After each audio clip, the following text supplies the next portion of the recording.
সহযোগিতা। আমি মোহাম্মদ আব্বাস মিয়া। গত প্রায় 4 বছর উপরে আমি ক্যান্সার রোগে আক্রান্ত। আমি প্রায় ওইখানে আমার প্রথম সমস্যাটা এই কানের কাছে। ওইখানে আমি প্রায় 3বার অপারেশন করছি।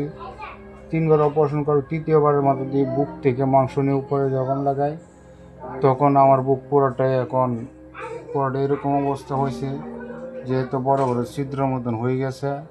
মানে একদিন পর পর ওইটা ড্রেসিং না করলে দেখা যায় ওইখান থেকে একটা দুর্গন্ধ বাইর হয়, মানে অনেক সময় সমস্যা দেখা দেয় আর কি। ওইটার পর আমি ওইখানে কেমোথেরাপিও দিই 7টা, রেডিওথেরাপি দিচ্ছি প্রায় 40টার মতন। তারপর এখন আমি পরিপূর্ণ সুস্থ লাভ করতে পারি নাই। আমি আগে এনজিও প্রোগ্রাম চাকরি করতাম। এনজিও প্রোগ্রাম চাকরি করে যে আমি যে অর্থ সম্পদ, গবাদি পশু বা কিছু জমি আমি ক্রয় করেছিলাম, টাকার মাধ্যমে রাখেছিলাম, এগুলো আমি আমার চিকিৎসা করতে গিয়ে এগুলো সবগুলো আমি নষ্ট করে ফেলছি। এখন জায়গা যা আমার হাতে আর এরকম কোনো কিছুই নাই যা আমি চিকিৎসা করব। তোর পরিবারের মধ্যে উপাদানকারী শুধু ও একলাই, ও শুধু একটি বাচ্চা আছে। এমন অবস্থায় ও 4-5 বছর ধরে চিকিৎসা করতেছে, এখন আর চিকিৎসা করার মতো তার অবস্থা নাই। আমার কাছে দেখছি করার মতন আমার কিছু নাই বাবা। আমি কথা কইতে পারি না।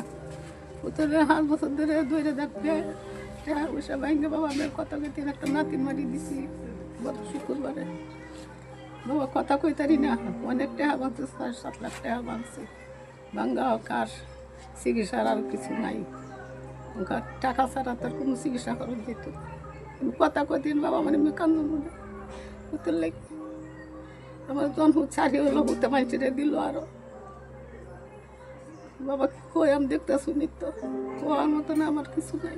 আমি সকলের কাছে কিছু সাহায্য চাচ্ছি যে আমার যে চিকিৎসাটা পরিপূর্ণভাবে করতে পারি এবং আমি পরিপূর্ণ সুস্থ হয়ে যেন সবার মধ্যে ফিরে আসতে পারি। এই জন্য আমাকে সবার কাছ থেকে যে যেরকম পারেন আমাকে কিছু সাহায্য সহযোগিতা করুন, আমি যেন সকলের মধ্যে ফিরে আসতে পারি।